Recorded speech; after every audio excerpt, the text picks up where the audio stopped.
হাজার ব্যস্ততার মধ্যে আজ একটা নতুন ভিডিও নিয়ে আপনাদের সামনে চলে এসেছি। প্লিজ আপনারা ভিডিওটা মনোযোগ দিয়ে দেখুন।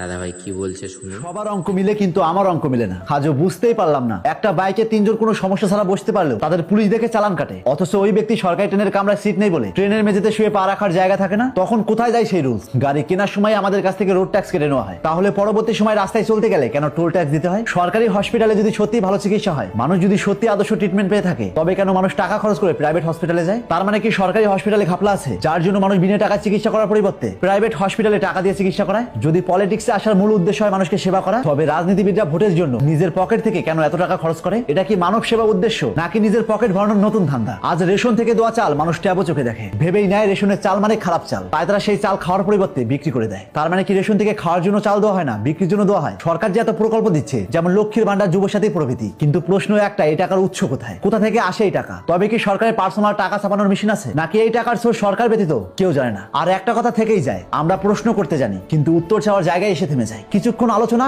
একটু তর্ক, তারপর আবার সবকিছু আগের মতোই হয়ে যায়। আমরা ভুল দেখি, অন্যায় দেখি, এমনকি অসঙ্গত বুঝি, তবু আমরা ভাবি আমরা একা কিছু বললে কি হবে। আর এই একটা চিন্তাই আমাদের সবচেয়ে বেশি পিছিয়ে ফেলে দেয়। আসল সমস্যা শুধুমাত্র সিস্টেমে নয়, আসল সমস্যা হলো আমরা আস্তে আস্তে এই সবে অভ্যস্ত হয়ে গেছি। যেদিন মানুষ প্রশ্ন করার পাশাপাশি উত্তর না পাওয়া পর্যন্ত থামবে না, সেদিনই হয়তো সত্যি এই অঙ্কটা মিলে যাবে। ভিডিওটা শেষ পর্যন্ত দেখার জন্য অসংখ্য ধন্যবাদ। ভিডিওটা যদি ভালো লেগে থাকে লাইক, কমেন্ট, শেয়ার করবেন। আর এতটাই বেশি বেশি করে শেয়ার করো যাতে ভিডিওটা সবার কাছে পৌঁছাতে পারে। প্লিজ।